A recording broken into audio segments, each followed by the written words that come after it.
Welcome. This is the Running a Licensed Home Daycare in Oxford County webinar.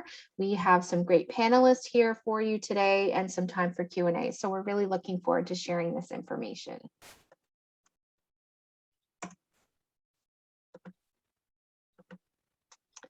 I'm going to start with introductions, of course, and then I'm going to pass it off to Leanne. But I'm Lindsay Wilson. I'm the Community Economic Development Coordinator with Community Futures Oxford, and we're really happy to be able to support sharing this information with you today. We also have Leanne Dale on the call, and Leanne is a home child care consultant with Oxford Community Childcare. We have Nancy Demarest. She is a CPA CMA with Access Accounting Solutions. So thank you, Nancy, for making the time to join us. And of course, we have Rhonda Stewart. Rhonda is the Economic Development Director with Rural Oxford Economic Development. And Rhonda has been really kind to work in the background, supporting some of the bylaw changes that support childcare in Oxford County. So all of us are on the call today. The chat box is available for you. And we do ask that if you have any questions now or at the end, if you could put them in the chat box, because Rhonda is going to be monitoring that for us, but they will all be answered at the end of the session. So without further ado, Leanne, if you wouldn't mind, we will get started. All right, can everyone hear me okay? Yes, we can. Okay, great. Well, thank you, Lindsay. I'm so glad to have this opportunity to speak about home childcare in Oxford. The County of Oxford has invested in this program and in this campaign to bring families who need childcare and providers like yourselves who want to open your doors for them. Being a home childcare provider isn't just about staying home and playing with children. It's about fostering the children's early learning environment, building relationships, teaching them social skills, providing these young, capable, curious children a path to want to learn as they go forward. In Ontario, home childcare business is governed by the Ministry of Education and the Childcare and Early Years Act. Each provider is self-employed and independently contracted by the license agency. To get started, I'm going to list the minimum legal requirements for a home childcare provider. The home childcare consultant will require most of these things in this list for each provider's file. So looking at this list, the vulnerable person criminal reference check, that's for anyone over the age of 18 residing at your home. The Children's Aid Society background checks for all individuals 16 years or over, also at your home. There is child care liability home insurance of $2 million. As a small business operator, you want to ensure that you are adequately covered by your liability insurance. So please discuss child care business coverage with your agent or your broker. You want to make sure that any accidents that occur, there is coverage for anything that might need to be cared for. Vehicle liability insurance. This is a requirement if you plan to use your vehicle to transport children in care. Be sure again that your vehicle insurance will cover in case of an accident. A fire inspection. An escape plan is needed for each floor of your home and fire inspection before you can start. Monthly, you are asked to do fire drills with the children and record them. A fire extinguisher is required. A fire extinguisher is required, and all carbon monoxide and fire detectors must be in place. The good news here is that the County of Oxford, again, has generously funded us to put together emergency safety starter kits. These starter kits include a fire extinguisher, a carbon monoxide and smoke detector, and a first aid kit, which is also a necessary part of your business. To protect providers from the COVID pandemic, Oxford Community Childcare has put together all the personal protective equipment that you might need. So for PPE, you will receive goggles, shields, masks, hand sanitizer, and infrared thermometers for daily screenings. Rabies vaccines must be up to date on any pets at your home. Immunizations for your family must be up to date as well. If your family chooses due to religious beliefs or conscious beliefs, we can fill out a form for that as well. Each premise must have enough space for indoor and outdoor play, sleeping, eating, toileting, and diapering. Nutritious snacks and meals are in keeping with Canada's food guide. Menus must be posted. Standard first aid and CPR level C is a requirement. Smoke-free, the premise must remain smoke-free whether children are present or not. That came into effect in May of 2006, I believe. And The small businesses can't have smoking anywhere near their entrances or their property, basically. So smoking would have to be done at least at the sidewalk. And that includes vaping. Monthly and quarterly visits are done by the home child care consultant to support quality of care, ongoing education, and self-reflection, and giving you some support when you need it, whether it be good or bad. All right. Another list I have, my second list for today, is it includes the benefits being contracted by Oxford Community Child Care. Why join the agency? One is family referrals.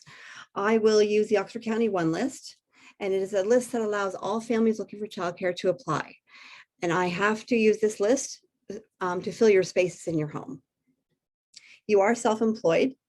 You can choose your own hours and days that you wish.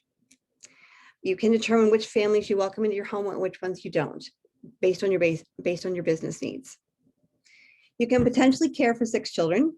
Families can be registered with the agency and private. Zoning bylaw is currently being reviewed to allow for 6 children across the county in all 5 municipalities. You can provide care for families who require subsidized care. There will be ongoing monthly support from the home child care consultant, and this support includes a binder full of every policy and procedure that you will need, the necessary paperwork required, and space for all the packages you'll need on each child. Whether the child be registered with the agency or private through yourself, every child has to have a registration package. Professional development and supportive colleague connections. We meet twice a year to review policies and procedures and update you on anything that's new from the ministry. And we host monthly Zoom meetings. And these can be kind of fun. We may have a topic that we want to discuss with you, but it may be that you have a new recipe or you tried a new game today or something exciting is happening at your house. And that's a good thing to share. That just gives other people ideas and we can build our team that way. And the piece that maybe everyone's wondering is guaranteed payment for the childcare that you do. Each provider will be given an attendance sheet. And when the parents come to care with their child, they will sign the child in and child out every day. And at the end of the month, you will send those attendance sheets in, and we will calculate the days of care that you've cared for children. And your pay will be calculated based on those numbers. We cannot guarantee subsidized spaces in the program. The County of Oxford looks after the financial support and we look after the childcare. The two can come together really well, but we can't always assume that the two are going to come together. It can take several weeks to successfully open a premise. It depends on the police and the Children's Aid Society, and whether or not you already have your first aid and the first aid and the fire inspection. They are outside agencies and they have their jobs to do as well. As you work through each step, the agency will provide you with all the information that you need to run your small business and all the paperwork. And at the end, you will get one of these. This is the childcare licensing decal you'll receive from the Ministry of Education that promises the parent that you are registered with the license agency. So this has just been a quick look at home childcare. Thank you for joining me today. And please, if you have any questions, put them on in the chat box or give me a call later and we'll discuss how this may work for your family. Thank you. Thank you so much, Leanne. And I'm going to move my slides forward here, I think. And now we're going to ask Nancy to go through the information that she's put together to share. Okay. So good morning, everyone, and thank you again for joining us. As an accountant, I've been working with small, medium-sized businesses from startup through various stages of growth for about 30 years. So I do understand that starting a business of your own can seem scary. I'm here to convince you that it doesn't have to be. The thing to remember is that there's lots of help available right here in our community. Community Futures Oxford, Oxford Small Business Center, Newcomer Services, OCCC, they're all here to support you in this endeavor. At the end of this presentation, we're going to share with you, there are links to these services and many others. One of the first things that I suggest to potential small business owners is to formulate a plan. Write it down. Grab a notebook and a coffee. Give yourself some quiet time to really think about how you'd like your business to look. What is your vision for your business? Consider the 5 W's: who, what, when, where, but start with the why. What's important to you? Are you just doing this for financial reasons? Do you love children? Really try to understand what's going to motivate you going forward. Also take a look at who you'd like to provide your services to, what services do you want to provide, what your hours will be, and where you will house your new business. This exercise will help you to focus and will serve as a touch point in the future, especially if you're feeling overwhelmed at any point in time. Revisit it often, add to it, modify it. It doesn't have to be pretty. It's your document, and it's a living document. So when you're doing business planning, it's easy to get caught up in the creative part of the planning process. You're thinking about, what will I name my business? What color will I use for my logo? What will I serve for lunch? Those are all fun things to think about, and you can be quite creative. So it's probably not a surprise that the part that many people skip is in the planning stage is figuring out whether they can even make a profit. It's really important to understand what your monthly income will be based on how many children you will care for. So do the math, figure out what your income is going to be, forecast it. Understand what your monthly costs will be. How much will it cost for food, craft supplies, cleaning products, etc.? And is there going to be a profit? Will there be anything left over at the end? It's important that you go through this process to understand whether or not you'll be profitable. Another item you should consider is, what resources do you need? And when I talk about resources, I talk about things, I mean financial resources as an example. So once you've determined that you'll be profitable, what do you need for startup costs? Maybe you need a little bit of cash just to get started. There's registrations. Do I need a computer? Business cards? Do I need little people furniture? Are there any modifications that I have to make? An inventory of office and craft supplies. So think about, maybe you need to set aside X number of dollars just to get things started. Another resource that you would consider is what support you're going to need. And as I mentioned at the beginning, lots of support available locally, and don't be afraid to reach out and leverage those sources of information. And lastly, in terms of resources, designate a space in your home if you can. Ideally, you want a specific place in your home, but understanding the type of business, you might use some of your kitchen, you might use some of your living room, maybe your backyard, but do the best you can to designate an area so you can, separate your business from personal if you're able. Once you've completed the planning process and done a little bit of soul searching, it's time to consider some of the elements of starting a small business. One of those is deciding on what form your business will take.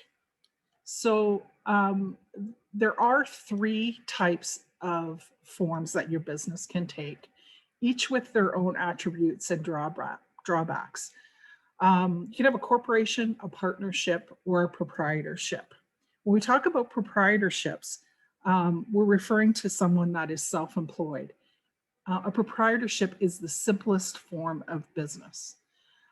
I encourage you to discuss the pros and cons of each with your accountant or the folks at the Small Business Center. They can certainly help you determine what's the best for your situation. But for the purpose of home childcare services, and if you meet the regulations that Leanne has outlined, a proprietorship is certainly suitable for what's required. Like I said, it's the simplest form and easiest to set up. Leanne has done a comprehensive review of the regulations and licenses, et cetera, that are required to set up a home-based business for childcare. So I won't go into that in any more detail, but suffice to say, it's important to understand what the regulations are. The next item is to register your business name in Ontario. This is an area of a little bit of confusion. So to register your business in Ontario or get a master business license, it's only required if you are a proprietorship. Sorry, let me start that again. If you are a proprietorship, registering in Ontario is only required if you don't use your name, your personal name. So for example, if your name is Lucy Lou Who, you can call your business Lucy Lou Who and not have to get or register your business in Ontario. However, if you call your business Lucy Lou Who Childcare, then you do have to register it. So that's the difference, and that's usually where there's a little bit of confusion. Of course, if you're a partnership or corporation, you do have to register in Ontario. The cost to register is about $60 if you do it online. A question that I often get asked too is, should I do a name search for my business? Identical names for businesses aren't prohibited per se, but you could get yourself into a little bit of a legal dispute if another organization feels that there's a conflict. So it's best to avoid similar names, especially in your area, exact or similar names, especially in your geographic area, because you don't want to run into any particular problems. You can just do a Google search to take a look, but there is an online service called Nuance to be able to search various names and see if there's any conflicts. Each name search is about $15. Another thing that I highly advise new businesses to do is to set up a business checking account with your bank. So a separate bank account for your business. It's not required, but it's highly recommended. Part of the reason is if you choose a name other than your personal name for your business, then if a check or payment is made out to your name, if a check or deposit is made out to your business name, you won't be able to deposit it into your personal account. So highly recommend, if you're setting up a business, to set up a bank account in your business's name. It's also good to have a separate business account from your personal, because you'll be issued a debit card and you can pay for many of your business items separately from your personal. Again, this is just a way of keeping it separate from a lot of your personal items. It's just an easy way to track things. And your accountant will thank you if you do that. If you keep it separate, it just makes things so much easier. Lastly, I wanted to talk about your business number, or BN. This too is also a source of confusion, so I'm going to do my best to explain. A business number is a 9-digit unique number that's issued by the Canada Revenue Agency, or CRA.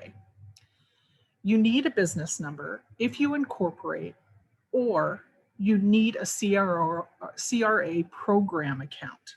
So CRA program accounts are things like a payroll account, an HST account, an import-export license, or corporate tax installments. Most of that stuff isn't going to be relevant for a sole proprietorship. So I just like to focus on two things, or two programs. And first of all is payroll. You'll only need a payroll account if you have employees. So down the road, if you decide to hire someone, you will need to register for a business number, and you will need to register for a payroll program account. You probably won't need this when you start.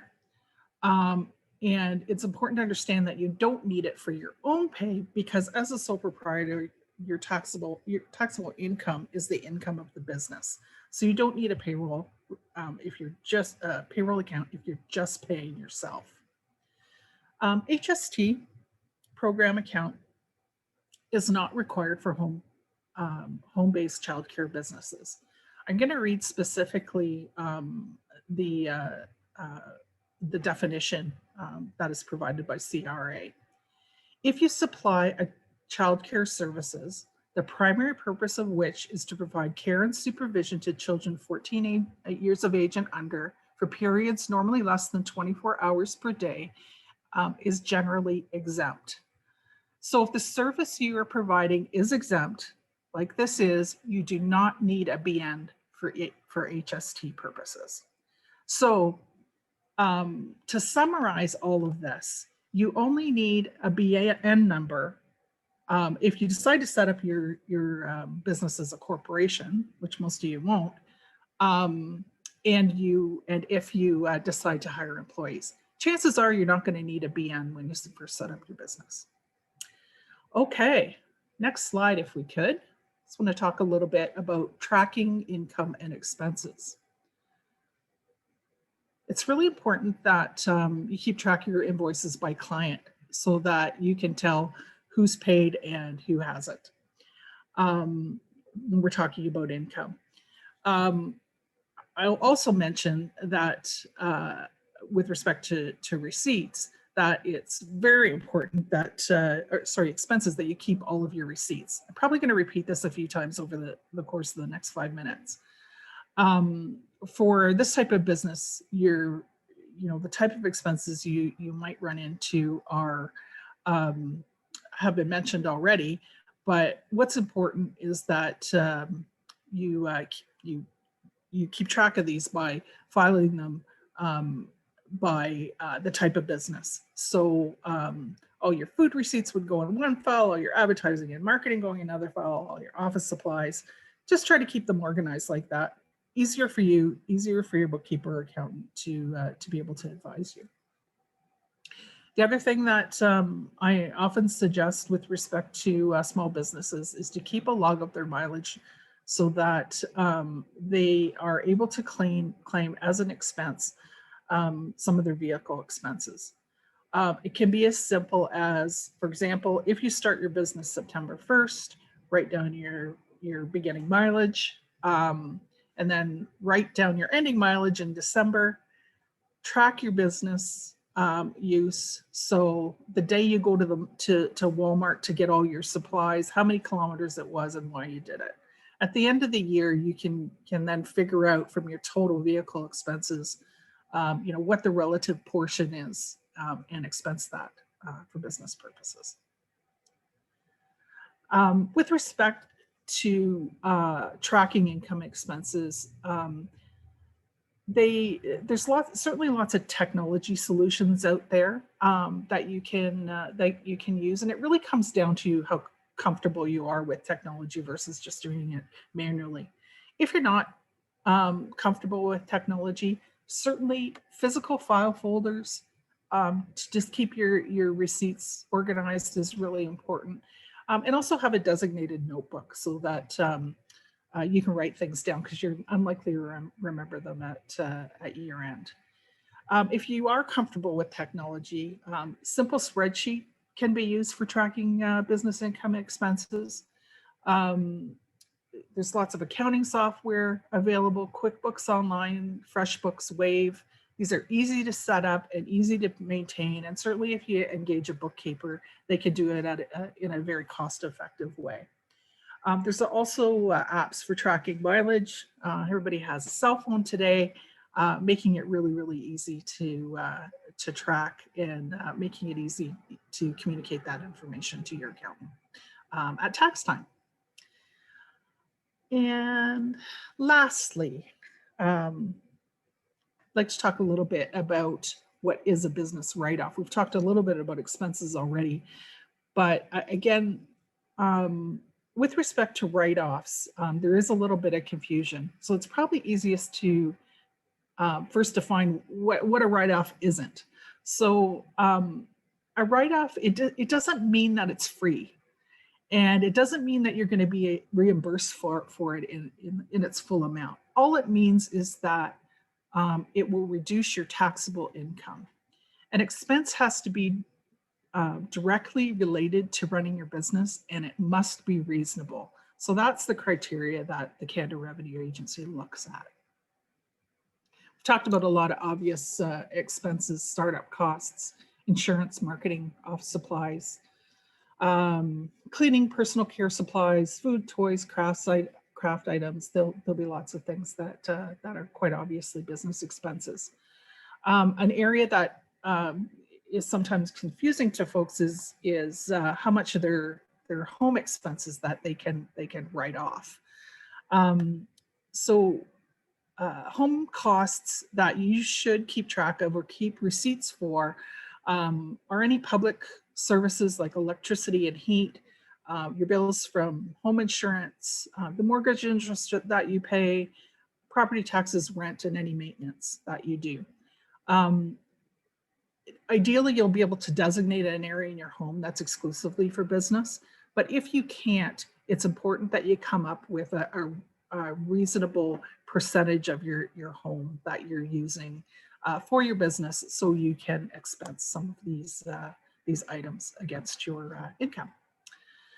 Automobile expenses, we've talked about this a little bit already in terms of keeping a log of your mileage, but it's not only gas. Remember to keep receipts for any maintenance that's done, any insurance, licenses, parking. So it's not just the gas that you put in your car that is a reasonable, considered a reasonable expense. And lastly, capital costs. Capital costs are big ticket items like furniture, office equipment, cost of vehicles. These items, these big ticket items, can't be deducted in 1 year, but can be over several years. So, for example, office equipment is called a Class 8 asset, and Revenue Canada allows you to expense 20% of its value over the course of your business. So you can't take the expense in the first year, but you can take it over 5 years. Again, hang on to your receipts, and your accountant or bookkeeper will be able to allocate those things the way they should be. In closing, this is a lot of information that I've given you over the last 3 slides, and your head might be spinning a little bit. So I'm just going to review. If you remember nothing else, remember these 4 things. Keep it simple. Register as a sole proprietor under your own name. Keep your receipts. Keep good records, and know that help is available in your community. We are here to help. So all the best and good luck to you. And I'll turn it back over to Lindsay. Thank you so much, Nancy. Now we're just going to talk a little bit about the resources and support available. And Nancy did mention these things. So this is a lot of information over the slides, but we do want to make sure we reiterate that there's lots of support available to you now and into the future. So we have these links available. You don't have to worry about copying them all down, because this presentation and the slides will be sent to anyone who has registered. So the first, of course, is the Oxford Community Childcare, home childcare providers. So Leanne and her colleagues are always there to support you, regardless of where you are in the process. If you just have questions, or maybe you're already licensed, they're always available to you at a moment's notice. The Oxford County One list. So the link is here that covers registering for both parents and licensed providers. The childcare rules in Ontario. So these are provincial childcare rules that any childcare provider does need to follow, whether you're licensed or not. And the link is provided as a resource for you there. And these are business related support. So the Business Startup 101 guide, this is a small business center guide. The link is provided here, just covers off some of the things related to getting started and being self-employed in general. We have the Small Business Center Startup Advice and Guidance. So if you go to the Small Business Center website, they actually have a book an appointment button, and you can book a call with one of their consultants to talk about any startup advice and guidance, which could be any of the things Nancy mentioned. It could be talking about a municipal business license. If you just have questions, that's a great resource for you, and you can book directly on their website. Community Futures Oxford, we have a microloan program. And when I say microloan, we just mean small loans, which could be less than 15,000 typically. Not suggesting you would need that much to get your daycare started, but if you had maybe some safety changes to your home, or you had to put up a fence or anything else related to meeting those Ontario childcare guidelines, we could provide a microloan in order to help you cover some of those costs in order to be able to open safely. And then we have Community Employment Services does have newcomer support. So we received some requests from some of our community members who are newcomers and perhaps need support in addition to the other things that we've listed here. So the newcomer support link is provided there as well. I think did talk a little bit about, we did talk about regulations, licenses, and permits. Leanne covered some of that. And again, lots of information. We're not expecting you to remember all of it, but the things she mentioned are listed as links here. So childcare licensing resources. Nancy talked about registering your business name with Service Ontario. And so the link to be able to do that, if you're registering something that's not your given name, the link is provided there as well. If you did decide you were needing any of the programs Nancy mentioned for the business number, like payroll, the link is provided there as well. And CRA resources. So if you're trying to understand how to report on your income tax, for example, or the types of things that can be expensed. Nancy mentioned what's considered reasonable and the types of expenses you should be able to claim. There's a link provided for you as well. And then the CRA form T2125, which is just an exciting way of saying how you're reporting your statement of business or professional activity. So how you're claiming the income you earn through providing the child care.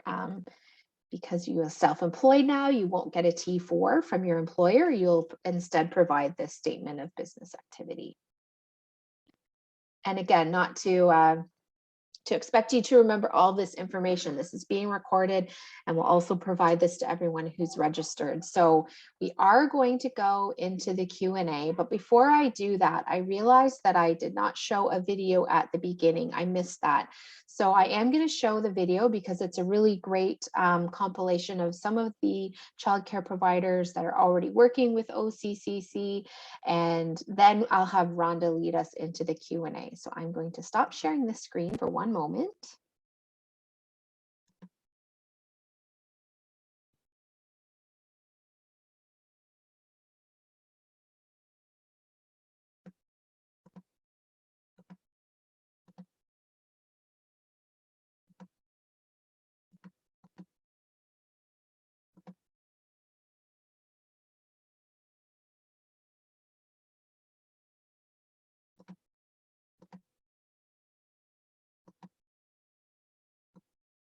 Thank you for being patient, and I will show the video.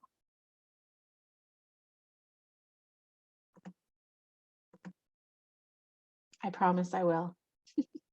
Here we go.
Okay, thank you.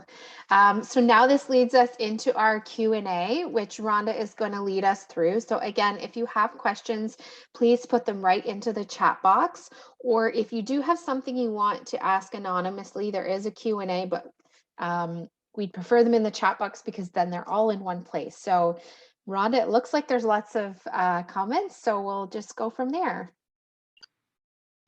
Thank you.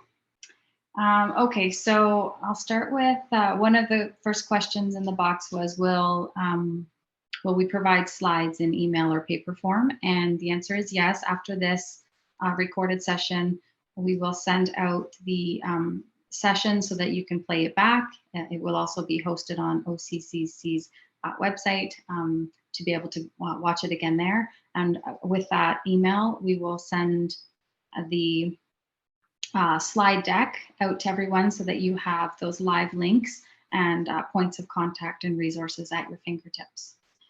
I could answer that question. The next question we have is, I believe, for Leanne. If OCCC handles payments for families off of the one list, does this restrict what you can charge for your services? And you're on mute, Leanne. There we go. Now you can hear me. OCC has set fees for the parents that we will charge them, and you will be paid accordingly. If you have a private child in care, you set up your own rate. OCC has their rates and you have yours depending on the child care arrangement that you have. Okay, great, thank you. Also on that guaranteed payment, Yeah. Can you explain a little bit more about that, how you get that guaranteed payment, how you submit that invoice to be paid? I think that's a very appealing benefit to being affiliated to the agency. So I just wonder if you can elaborate on that a little more. Again, the guaranteed payment comes from those parents that are registered with our agency. So let's, for example, one child is with you and one child's with us. We only pay you for that one child. We know the contract. If they are subsidized, they will have a set up contract as to what they are accountable for that payment. So at the end of the month, when you send in that attendance sheet where they've signed in and signed out the hours of care, I will tabulate usually about 21 or 22 days, depending on how many weeks are in the month. We'll know that's about 22 days times the full day contract that child may have with you. And then on the 15th business day or the closest business day too, we will send you a full payment. Because it is your small business, however, we do not take off any deductions. That's up to you to budget for vacation pay and unemployment and such. Great, thank you, Leanne. You also touched briefly on there were safety kits and PPE. I'm wondering if you wanted to explain or elaborate a little bit more on that. Is that always available to service provider or home care? Yeah. No, that's something that's limited in sort of limited quantities. The county has generously donated those to us as part of this campaign. And we will, if going into your homes, knowing that you need to do a fire inspection, but you need to have all the smoke detectors and carbon dioxide detectors in place, a fire extinguisher. Those things all add up as expenses. And so the county has put together an emergency safety starter kit to offset the cost of starting with us. Same with PPE. The infrared thermometers are expensive, but it's needed to do your home child care screenings. So Oxford Community Child Care has put together a package of PPE, including that thermometer, so everyone has what they need to do the care. Okay, that's excellent. That's fantastic support. Thank you. We do have another question to the panelist chat here. Are there resources for registered home daycare providers if we suspect abuse or neglect of children in our care? And then there's a second to that. Also, are there resources if we have children with special needs in our care to help us provide the best care possible to them? Yes, both of those. If you're concerned or worried at all about a child being abused in any way, you can call our agency and we will direct you to Children's Aid Society. This is a duty to report. We take this very seriously, and we would support you with that conversation. Don't, if you're worried, do I say anything? What do I do? We'll be that resource that lends the listening ear to make that right decision. And Children's Aid Society is not just a reportable situation. They're there to be our resource too. They're our lending ear if we should really do something or not, and they'll guide us to what is next. If a child is in need of maybe speech therapy, or you're concerned about he's just not, he or she is just not getting ready for school, and they just don't seem interested, for whatever reason, we do have early learning childcare committees, and we can put you in touch with those programs in Oxford, and they can come into your home and support you, or maybe they need to get a referral from their doctor for maybe speech, or we can put you in touch with Tyke Talk. Having sort of compared notes with parents, having those tough conversations is very important, and we'd support you with what that looks like and how we can get you through that tough conversation. Great, thank you for that. So a few questions around logistics when I'm providing care in the home. How long are you mentioned in the earlier presentation that you must have designated indoor and outdoor spaces that are adequate. How long are you expected to be outside each day, and does that include year round? Minimum 2 hours a day. You can split your day up. You can do an hour in the morning, an hour in the afternoon. That seems what most people choose to do, but the storm's coming in and you want to get outside, enjoy the fresh air in the morning, and do 2 hours then. It's a minimum requirement of 2 hours. Weather permitting, I mean, some people don't mind going out in the rain, getting kids a little bit wet and muddy, that's fine. If it's too cold, you got to be careful of the wind chill factors and keeping kids safe and protected from the elements. But it is something that kids need to be prepared to, come to daycare with the appropriate clothing and things ready to go. Okay, excellent. We do have another question here in the panelist chat. Does the maximum 6 children capacity include your own? Yes, under the age of 4, in the sense of, so we have a child that turned 4 in April, but he doesn't start school. So until that child starts school, I can't put in a 6th child. I have to wait for him to be in school. So once that 4-year-old starts school, he's no longer in your count. But anything below that does. And 6 at this time is not available in the county, but we are working with the bylaw zoning to make those changes. Yes, we are. Okay, great. So you mentioned earlier in the presentation that you can set your own hours. You can, you can build this business around your family and your business goals. So does that mean I can provide care overnight? And if so, where do the children sleep, and what do I need to supply or purchase to make that happen? Like what's involved in providing overnight care? Overnight care is a little more involved. You would have to have a place for that child to sleep. They can't share a bed with anybody. They have to have their own bed, their own space. The fire department would determine the fire, where the bedrooms are set out. There has to be a smoke detector directly outside or inside that child's room for sleeping. And there would be you'd have to run a fire drill during the evening, not just during the day when you may have daytime care. You have to run a fire drill for the evening so the child knows what to do in case. So their own bed, the fire smoke detector, and then just with the families, what that pickup looks like. And don't assume there again, here we are with the subsidy factor, is that does that family qualify for subsidy, and what time are they dropping the child off, what time can pickup be? Because overnight's a long time, and you have to be able to check that child before you go to bed and check as soon as you get up, because the children do need to be checked during sleep times every 25 minutes. But through the night, it's just as they go to bed and then when they wake up. Okay, thank you. That's it. So if I want to become a home childcare provider, what kind of experience do I need? I don't have my ECE designation, but I have a love and a growing interest in supporting the development of of children. And I actually even have an interest of being an ECE down the road. Perfect. But I don't have that right now. Does that prevent me from becoming a home childcare provider? What experience do I have? No, I mean, it would depend on our meet and greet, and we would discuss situations. And if you can provide those answers, like in any interview, if you're interested in your job, it's going to reflect that you can do this. You have your own family, and or you've always been a good person growing up with kids, nieces, nephews. You love them to pieces.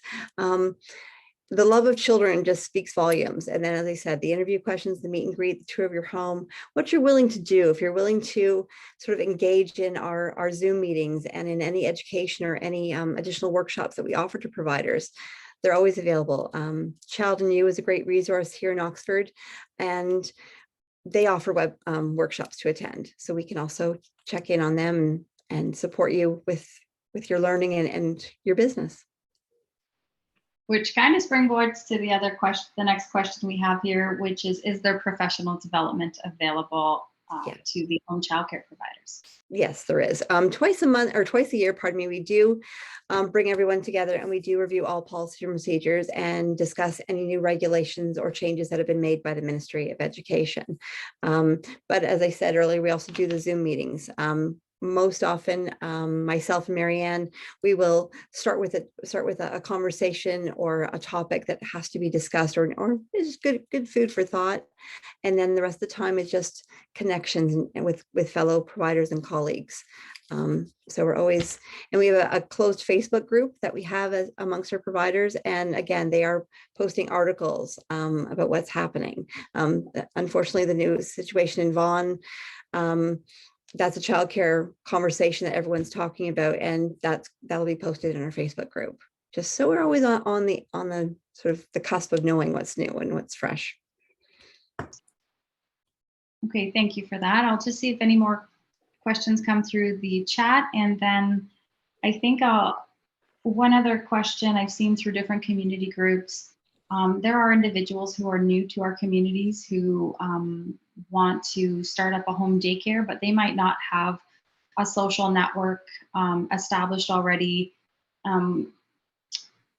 So is this an opportunity where that one list and the referrals and the matchmaking between OCCC can benefit me as a new person to the community who wants to get up and started?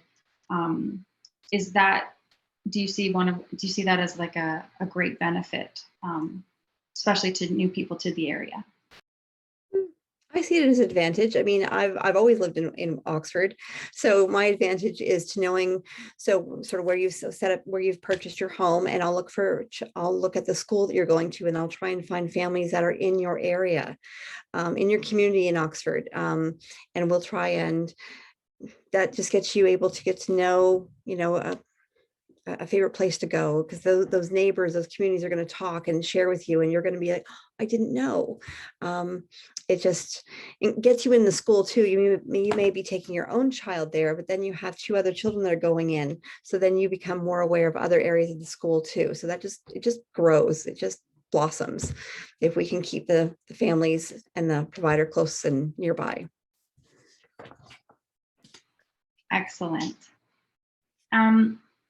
We did receive another question here. What is the need for more childcare in Oxford County? How many children are currently on the one wait list, for example? The real need is for infant childcare. You can take in your home, you can take 3 children under the age of 2. But a lot of times, well, summer's busy, summer you're outside, you're going for walks, you're going, to the local parks when we can, and infants maybe need 2 or 3 naps a day. Infants need to be fed when they want to be fed. So a lot of my providers are steering away from infants, but that's really where our main attention is right now. We really would love to fit some infants into place. I don't really recall what the final number is on our wait list, but we are working hard at fitting kids in for the school year, making sure they have a connection to their schools, and families, are aging up, and we have to get them in place. Okay, thank you.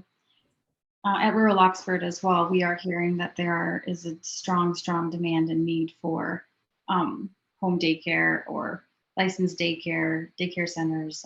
There's a growing demand to get the workforce back to work. In order to do that, we have to get the children in care. So there's definitely, that's a good question, and there's definitely need. I guess maybe I would ask, what should I do if I have to take personal emergency leave or become very, very sick? I mean, especially with what's happening in the world around us today, if I become very sick and I need an emergency leave, what do I do in that situation if I'm an agency affiliate? Just call me immediately. Let me know what's going on. If you know how long you'll be off, that would be even better. But due to illness, we can't always foresee that. I would ask the families to contact me, let your families know and myself know as soon as possible. And then if I can, I will find alternate care at another home childcare providers. This summer, we've been in a bit of a transition. And so people took holidays. So if I know provider A is off, maybe provider B has room for those 2 children that she doesn't have care for this week. I've been able to do that some. I can't always make that promise, but I do try. Regarding illness, I mean, COVID symptoms happen. Your child has to come home from school. So if they've been in close contact with someone with COVID, for example, we can't have children in your home.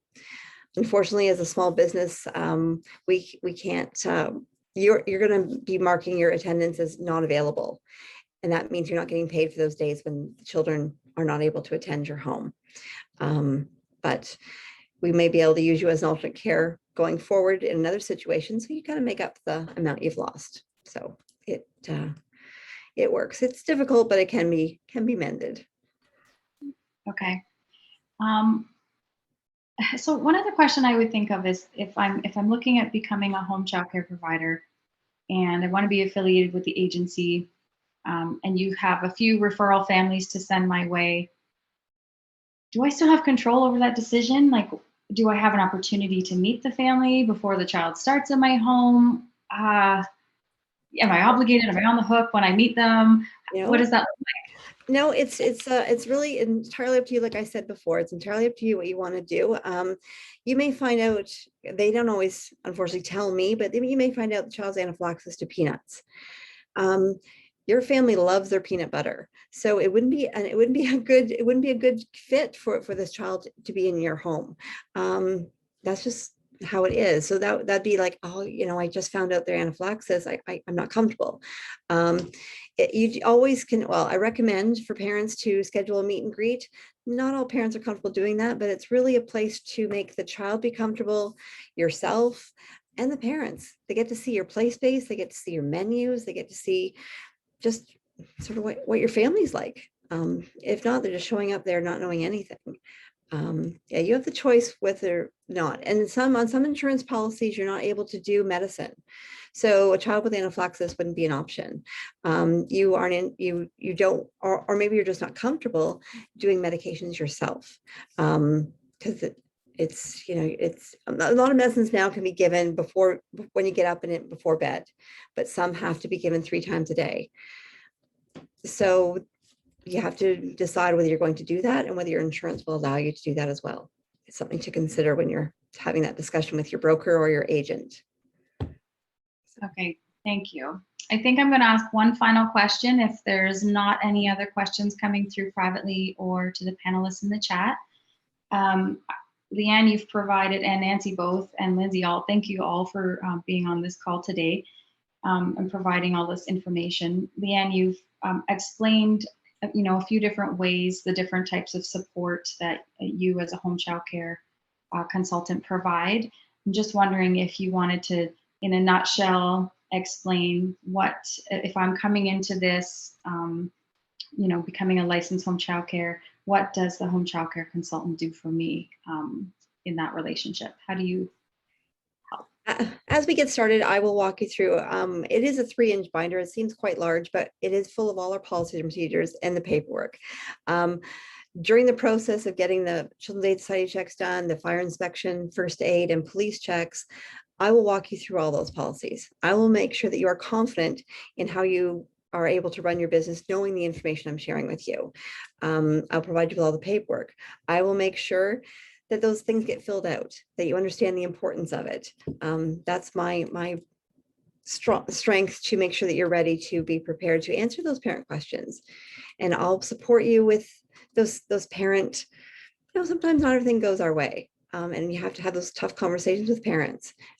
I'll be that support as well. I'm your listening ears. I'm the one that can provide you with the information, and build a relationship, as I said, with our fellow colleagues, that we can talk about it on Zoom meetings and just get to know how it is.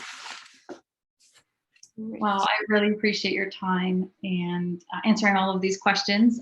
Is there anything else? I know we've covered a lot of information today. Is there anything else that you really want to end on, or you really want people to know? Don't know. I think we've covered lots of information. I don't want to overwhelm them anymore, but please don't hesitate to call me. Please contact me. I think my email and my phone number will come up on the screen. Please don't hesitate, either way, to contact me. I did speak to some of the people that hopefully tuned in today, just yesterday, asking them to register. So hopefully they were able to do that, and we'll follow up with phone calls today to make sure that you're comfortable in completing an application to join our agency. Thank you so much, everyone. Leanne and Rhonda and Nancy. This was a lot of information, and hopefully people will go back to it and be able to access it later. I know you said this lots of times, but I don't want people to stress about trying to remember everything. So the recording will be available, and Leanne is very friendly, so you can just call her anytime. And we'll have the resources available to you. So we are going to end the call, and you'll get a follow-up email with this information again. And good luck to everyone. And thank you again for putting this together. Take care.